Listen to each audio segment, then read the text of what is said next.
अस्सलाम वालेकुम dear students, my name is Iftikhar Ahmed और हम लोग फिजिक्स विद इफ्तिखार अहमद के साथ इस प्लेटफॉर्म के ऊपर मौजूद हैं। लास्ट लेक्चर में हमने माइकलसन्स के एक्सपेरिमेंट की मदद से स्पीड ऑफ लाइट को डिटरमिन किया और हमने स्पीड ऑफ लाइट की जो वैल्यू निकाली थी, प्रिसाइज वैल्यू, वो थी 299792458 मीटर पर सेकेंड, जिसको राउंड फिगर में हम लोग 3 × 10⁸ मीटर पर सेकेंड बोलते हैं।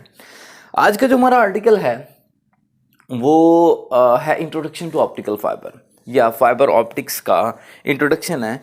बच्चों, पाकिस्तान आर्मी का ना एक सिग्नल डिपार्टमेंट है और उस सिग्नल डिपार्टमेंट के अंदर हंड्रेड्स ऑफ इंजीनियर्स काम करते हैं और ज़्यादातर जो इंजीनियर्स है वो जो हमारे पास टेलीकॉम के इंजीनियर्स हैं वो हमारे पास ज़्यादा उसके अंदर काम करते हैं।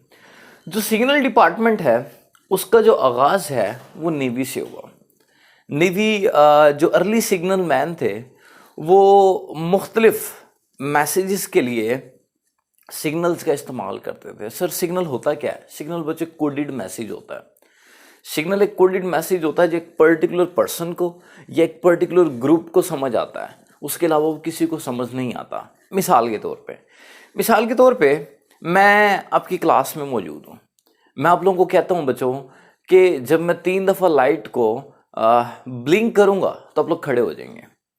अब जब मैं ये बात समझा रहा था, क्लास में 20 लोग थे और अगले दिन हमारे पास एक नए स्टूडेंट ने एडमिशन लिया, क्लास में स्टूडेंट्स हो गए 21। अब मैंने जैसे ही कमरे में आके लाइट को 3 दफ़ा ब्लिंक किया तो जो आप में से 20 लोग थे वो खड़े हो गए, लेकिन वो जो 21वां शख्स था उसको इसकी समझ ना आई, वो बैठा रहा। तो सर, इसका मतलब ये हुआ जो अपने सिग्नल दिया था वो एक कोडेड मैसेज था।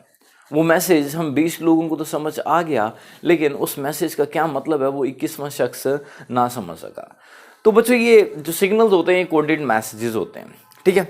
एक और एग्जांपल है, हम लोग अमूमन देखते हैं मूवीज़ के अंदर कि एक शख्स चोरी करने के लिए घर में दाखिल होता है तो वो अपने साथ एक और चोर को भी लेके आता है और वो चोर बाहर खड़ा होता है। अब उन्होंने कोड डिसाइड किया होता है, अगर ख़तरे की कोई बात हो, गार्ड आ जाए या घर का मालिक आ जाए, तो आपने करना ये है कि जो लाइट है उसको आपने ब्लिंक करना है या लाइट विंडो के ऊपर मारनी है 3 दफ़ा या 4 दफ़ा, ठीक है। तो अगर कोई शख्स आएगा तो बाहर मौजूद चोर का जो दोस्त है वो लाइट को 3 दफ़ा या 4 दफ़ा जो उन्होंने कोड डिसाइड किया होगा ब्लिंक करेगा, तो अंदर मौजूद शख्स समझ जाएगा कोई गड़बड़ है या घर का मालिक या गार्ड आ चुका है और वो उसके अकॉर्डिंग डिसीजन लेके वो वहाँ से भाग जाएंगे। तो सर, कोड एक असल में हमारे पास जो है जो सिग्नल होता है असल में एक कोडेड मैसेज होता है। उसके अलावा अगर हम 100 ईयर्स बैक चले जाएं तो लोग दिन के वक्त हेल्प के लिए, बुलाने के लिए सनलाइट को इस्तेमाल करते थे। वो हाथों में मिरर पकड़ लेते थे, सूरज की रोशनी मिरर पर पड़ती थी, रिफ्लेक्ट होने के बाद सामने मौजूद शख्स की आंखों में जाती थी और वो शख्स समझ जाता था कि इस शख्स को कोई प्रॉब्लम है। ये उसके लिए होता था जहाँ तक आपकी आवाज़ नहीं जा पाती। मिसाल के तौर पे मेरे पास कोई शख्स मौजूद है, मैं उससे कम्युनिकेट कर सकता हूँ, मैं उसको अपनी बात बता सकता हूँ। लेकिन अगर कोई शख्स मौजूद है मुझसे 1 किलोमीटर के फासले पर, वो मुझे शख्स नज़र तो आ रहा होगा लेकिन मेरी आवाज़ उस तक नहीं जा पा रही होगी, तो वहाँ तक आप इंफॉर्मेशन या कोडेड मैसेज उन सिग्नल्स के ज़रिए पहुँचाते थे। रात के टाइम अगर आपको किसी की हेल्प की ज़रूरत है तो आप लैंटर्न को जलाते थे, लकड़ी को जलाते थे कह लें, और उसको हवा में लहराते थे और जहाँ पर लकड़ी लहराती हुई नज़र आती थी, जली हुई लकड़ी लहराती हुई नज़र आती थी, तो इसका मतलब ये होता था कि यहाँ पर कोई शख्स है और उसको हेल्प की ज़रूरत है। उसके बाद बच्चों, जो रेडियो साइलेंस का ज़माना था, रेडियो साइलेंस का मतलब वो दौर जिसके अंदर रेडियो सिग्नल्स नहीं होते थे, जिनके ज़रिए आजकल हम लोग कम्युनिकेशन करते हैं। आजकल आपको पता है सेटेलाइट्स के अंदर या फिर हम लोग अपने मोबाइल फ़ोन की कम्युनिकेशन रेडियो वेव्स की मदद से करते हैं। तो जब रेडियो सिग्नल्स इस्तेमाल नहीं होते थे तो 2 बहरी जहाज़ एक दूसरे की तरफ को बढ़ रहे हैं, तो वो क्या करते थे, वो पावरफुल ब्लिंकर्स इस्तेमाल करते थे। उन्होंने डिसाइड किया होता था, फ़र्ज़ करें एक जहाज़ पर मैं हूँ और एक जहाज़ के ऊपर कोई और शख्स है, मैं यहाँ से 3 दफ़ा लाइट को ब्लिंक करूँगा।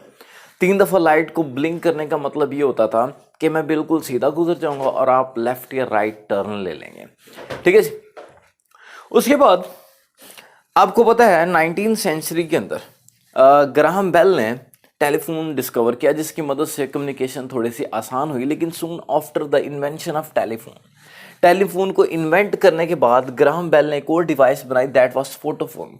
फोटोफोन था क्या सर? फोटोफोन एक सेलेनियम का बना हुआ डिटेक्टर था, और इसके जरिए आपकी आवाज़ का सिग्नल, आपकी वॉइस का सिग्नल रोशनी में तब्दील होकर एक जगह से दूसरी जगह ट्रांसमिट होता था। ठीक है, मैं रिपीट करता हूँ, फोटोफोन क्या था? सेलेनियम का डिटेक्टर था, और इसकी मदद से आपकी वॉइस यानी आवाज़ का सिग्नल एक जगह से दूसरी जगह लाइट की मदद से ट्रांसफ़र होता था। लेकिन अब इसमें थोड़ी सी प्रॉब्लम थी। प्रॉब्लम ये थी, पहली बात, सेलेनियम महंगा था, या ये भी कह सकते हैं कि फोटोफोन जो है ओवरऑल महंगा था। दूसरी बात, इसकी रेंज बड़ी कम थी, कुछ 100 मीटर्स, मिसाल के तौर पे आप कह लें कि 1 किलोमीटर या 500 मीटर के फासले तक आपकी आवाज़ रोशनी की शक्ल में ट्रांसफ़र होती थी। अब अगर हमने इंफॉर्मेशन को बहुत करीब ही भेजना है तो फिर हमें इतनी महंगी डिवाइस लेने की क्या ज़रूरत है? तो हम क्यों ना नौकर रख लें, घर के काम भी कराएं और उसे मैसेजेस भी एक जगह से, या मतलब कोई भी बात एक जगह से दूसरी जगह कन्वे कर सकते हैं अगर करीब ही हमने भेजनी। तो ये जो फोटोफोन का आइडिया था ये फ्लॉप हो गया। लेकिन उस दौर के साइंसदानों को एक बात समझ लग गई कि अगर हम लोग कम्युनिकेशन कराना चाहते हैं तो लाइट से ज़्यादा फास्टर कम्युनिकेशन किसी चीज़ की नहीं है, क्योंकि स्पीड ऑफ लाइट से ज़्यादा स्पीड किसी ऑब्जेक्ट की नहीं है। तो फिर हमने काम किया, हमने शीशे के धागे बनाना शुरू कर दिए, या प्लास्टिक के धागे या रॉड्स बनाना शुरू कर दिए, और उन धागों के अंदर या रॉड्स के अंदर ग्राहम बेल का जो आइडिया था वो इस्तेमाल किया। और उन प्लास्टिक या शीशे के धागों को कहा जाता है ऑप्टिकल फाइबर्स। ऑप्टिकल फाइबर्स असल में थ्रेड्स होते हैं, धागे होते हैं ग्लास या प्लास्टिक के। जब हमने ग्राहम बेल के आइडिया को उस प्लास्टिक के रॉड या धागे के अंदर अप्लाई किया, मतलब उस धागे के अंदर से हमने डाटा भेजा लाइट की शक्ल में, तो हम हैरान रह गए कि जो हमारे पास इमेज ट्रांसमिशन थी, रिसेप्शन थी, या आप कह लें कि वीडियो क्वालिटी, ऑडियो क्वालिटी बड़ी ज़बरदस्त थी, और डाटा एक जगह से दूसरी जगह इजीली जा पा रहा था, और डाटा सारे का सारा उस बारीक से फाइबर, जो आपके बाल जितना बारीक होता है धागा फाइबर, उसके अंदर कैद होकर वो एक जगह से दूसरी जगह जा पा रहा था। और वीडियो ऑडियो क्वालिटी भी बड़ी ज़बरदस्त थी, साउंड क्वालिटी भी आप कह सकते हैं एक्सीलेंट थी। अब ये जो ऑप्टिकल फाइबर है, अगर मैं ट्रांसमिशन के लिए रेडियो वेव्स को एज अ कैरियर इस्तेमाल करूं, कैरियर मतलब जो इन्फॉर्मेशन लेके जाएगी, और ट्रांसमिशन के लिए मैं लाइट को इस्तेमाल करूं एज अ कैरियर वेव मतलब जो इन्फॉर्मेशन को कैरी करके जाएगी, तो ये जो हमारे पास लाइट को एज अ कैरियर इस्तेमाल करेंगे फाइबर में, उसके रेडियो वेव को कैरियर के तौर पर इस्तेमाल करने के ऊपर एडवांटेजेस हैं। मतलब लाइट को कैरियर वेव के तौर पर इस्तेमाल किया जाए तो उसके रेडियो वेव्स के ऊपर एडवांटेजेस हैं। क्या एडवांटेजेस हैं सर? पहली बात ये है कि it is safe from electromagnetic interference.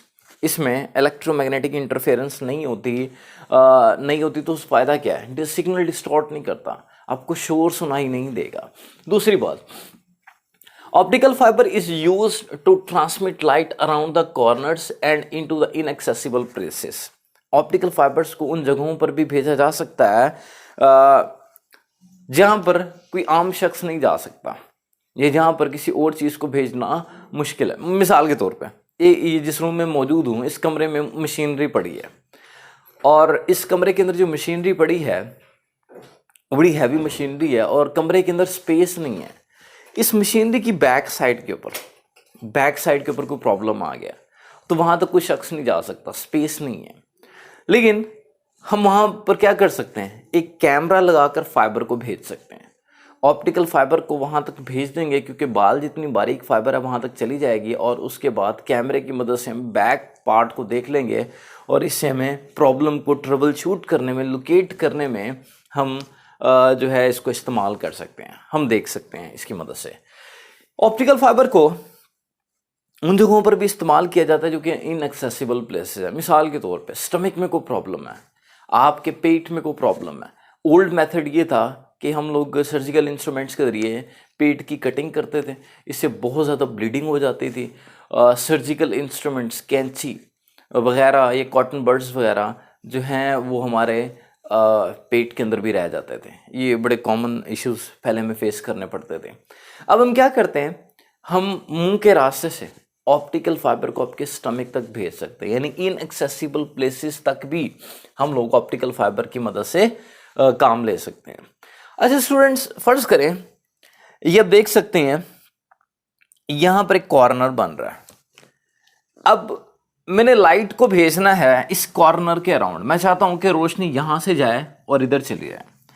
एक तरीका ये कि लाइट को भेजूंगा, लाइट आपको पता है कि वो यूनी डायरेक्शनल होती है, स्ट्रेट लाइन में ट्रैवल करती है। रोशनी बिल्कुल स्ट्रेट चली जाएगी, अराउंड द कॉर्नर नहीं जाएगी, इधर नहीं जाएगी। लेकिन अगर मैं काम करूं, इस लाइट को कैद कर दूं फाइबर के अंदर, तो वो फाइबर के अंदर टोटली इंटरनली रिफ्लेक्ट होती हुई, ये जो ब्लू कलर में आपको नजर आ रही है फाइबर है, टोटली इंटरनली रिफ्लेक्ट होती हुई वो अराउंड द कॉर्नर भी ले जाई जा सकती है। अगली बात, इंटीरियर ऑफ लंग्स, आप अपने लंग्स या दूसरे जो बॉडी पार्ट्स हैं उसकी अंदरूनी जो दीवारें हैं या इंटरनल स्ट्रक्चर है उसको ऑब्जर्व करते हैं। जैसे मैंने आपको कहा कि जैसे स्टमक को आप ऑब्जर्व करना चाह रहे हैं, स्टमक के अंदर कोई अल्सर तो नहीं है, तो आप क्या करेंगे, ऑप्टिकल फाइबर को भेजेंगे। एक ऑप्टिकल फाइबर, 2 ऑप्टिकल फाइबर भेजूंगा मैं, एक ऑप्टिकल फाइबर के साथ छोटा सा कैमरा लगा दूंगा और एक ऑप्टिकल फाइबर से रोशनी फेंकूंगा। एक ऑप्टिकल फाइबर रोशनी फेंकेगी जिससे स्टमक की वॉल्स जो हैं वो इल्यूमिनेट हो जाएंगी, रोशन हो जाएंगी। दूसरी ऑप्टिकल फाइबर पे कैमरा लगा होगा, उस कैमरे की मदद से बाहर हम कंप्यूटर की स्क्रीन के ऊपर जो है स्टमक का इंटरनल स्ट्रक्चर देख सकेंगे और हम उस लोकेट कर सकेंगे प्रॉब्लम क्या है। अगली बात sir, communication system built up using optical fiber can transmit data of thousands of telephone calls and TV channels। एक बाल जितना बारीक ऑप्टिकल फाइबर, बाल जितना बारीक optical fibre simultaneously 14,000 telephone calls का डाटा और तकरीबन 3 टीवी चैनल्स का डाटा ट्रांसमिट करने की सलाहियत रखता है। सर अगर हम ऑप्टिकल फाइबर से पहले सिस्टम की बात करें तो आपको बच्चों अगर याद हो ना, तो अगर आज से हमको 30 या 40 साल पीछे चले जाएं तो हमें कॉल बुक करानी पड़ती थी। क्यों सर? क्योंकि जो ओल्ड सिस्टम था वो कॉपर की वायर्स पे बेस्ड था और उसकी इंफॉर्मेशन कैरिंग कैपेसिटी यानी जिसको बैंडविड्थ बोलते हैं बड़ी कम होती थी।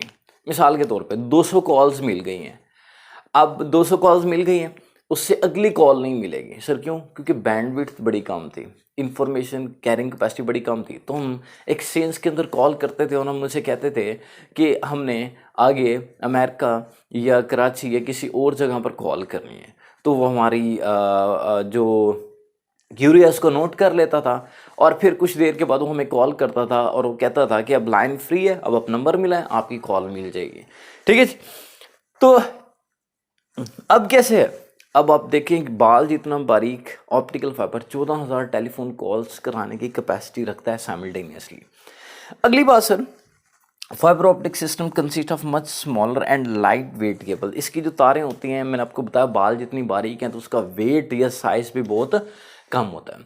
सर साइज तो बड़ा कम है, लेकिन एक 6 मिलीमीटर जितनी ऑप्टिकल फाइबर जिसका डायमीटर कितना है 6 मिलीमीटर, वो 6 मिलीमीटर जितनी ऑप्टिकल फाइबर वो 7.62 सेंटीमीटर डायमीटर वाली कॉपर वायर्स को रिप्लेस कर सकती है। मतलब बच्चों ये है कि आपके पास फर्ज करें आपके पास 6 मिलीमीटर की ऑप्टिकल फाइबर है और 7.62 सेंटीमीटर की एक कॉपर की वायर है। 6 मिलीमीटर का मतलब होता है 0.6 सेंटीमीटर और ये 7.62 सेंटीमीटर। अगर आप देखें दोनों को कंपेयर करें, इसका साइज तकरीबन 10 टाइम्स कम है। 10 गुना छोटी फाइबर इतनी बड़ी कॉपर वायर जितना इंफॉर्मेशन कैरी करने की सलाहियत रखती है। सर इसका मतलब ये हुआ कि अगर हमने मतलब इसकी मदद से इतनी इंफॉर्मेशन ली जा सकती है तो इतनी 10 टाइम्स मोटी कॉपर की वायर इस्तेमाल करने का क्या फ़ायदा है, इसको रिप्लेस कर देते हैं हम किसके साथ, ऑप्टिकल फाइबर के साथ। और स्टूडेंट्स इसकी प्रोसेसिंग बड़ी फास्ट है, इसकी प्रोसेसिंग बड़ी फास्ट है। मतलब सर, मतलब बच्चों अगर आपको याद हो ना, तो बखैर अभी भी कुछ लोगों ने लगवाया होगा, जब आप पीटी सेल से आप लोग इंटरनेट कनेक्शन लेते हैं तो वो आपसे दो ऑप्शंस पूछते हैं कि आपको कनेक्शन कॉपर में चाहिए या ऑप्टिकल फाइबर में चाहिए। यानी जो भी आप डाटा रिसीव करना चाह रहे हैं एमबीज में, वो आपको कॉपर की वायर्स के ज़रिए चाहिए या ऑप्टिकल फाइबर के ज़रिए चाहिए। तो बच्चों अगर आपने कॉपर की वायर्स को इस्तेमाल किया तो कॉपर की वायर में जो आपको डाटा मिलेगा वो इलेक्ट्रिकल सिग्नल्स की शक्ल में मिलेगा, क्योंकि वायर से इलेक्ट्रिकल सिग्नल जाता है और वायर्स की रेजिस्टेंस होती है। रेजिस्टेंस की वजह से आपको उतना डाटा नहीं पहुंचेगा जितना आपका कनेक्शन हुआ। मिसाल के तौर पे आपका कनेक्शन है 4 MB का, 4 MB का, तो आपको जो डाटा मिलेगा 3 MB का मिल रहा होगा, या आपको 2.5 MB का मिल रहा होगा, या 3.5 MB का मिल रहा होगा, आपको पूरा डाटा नहीं मिल रहा होगा। लेकिन जो हमारे पास ऑप्टिकल फाइबर है, इसके अंदर आपको पता है कि हम लोग लाइट को इस्तेमाल करते हैं तो इसके अंदर सिग्नल के लॉस होने का इम्कान ना होने के बराबर है। ठीक है, it has increased efficiency of word processing, image transmission and reception. बच्चों अगर हम कुछ दौर तकरीबन को 20 साल पहले चले जाए तो पहले आपको पता है कि एक पिक्चर को प्रोसेस करने में, अपलोड करने में, ऑडियो या वीडियो को अपलोड करने में यूट्यूब के ऊपर आपको बहुत सारा टाइम लगता था। लेकिन ऑप्टिकल फाइबर के ज़रिए जो एफिशिएंसी है वर्ड प्रोसेसिंग की, इमेज ट्रांसमिशन और रिसेप्शन की, बड़ी ही फास्ट हो गई है। आखिरी बात बच्चों ये है कि ऑप्टिकल फाइबर सिस्टम की इंफॉर्मेशन को कैरी करने की सलाहियत, जिसको बैंडविड्थ बोलते हैं, वो इंक्रीज्ड है। यानी बहुत ज़्यादा आपके पास इंफॉर्मेशन कैरिंग कैपेसिटी है। स्टूडेंट्स ये जो क्वेश्चन है आपका MCQs और शॉर्ट क्वेश्चंस के हवाले से इंपॉर्टेंट है, इसको अच्छे से प्रिपेयर कीजिएगा। और अगर अभी तक आप लोगों ने मेरा चैनल सब्सक्राइब नहीं किया तो चैनल को सब्सक्राइब करें ताकि मज़ीद आने वाली जो वीडियोस हैं वो आपको मिल सके। Thank you so much. अल्लाह हाफिज़।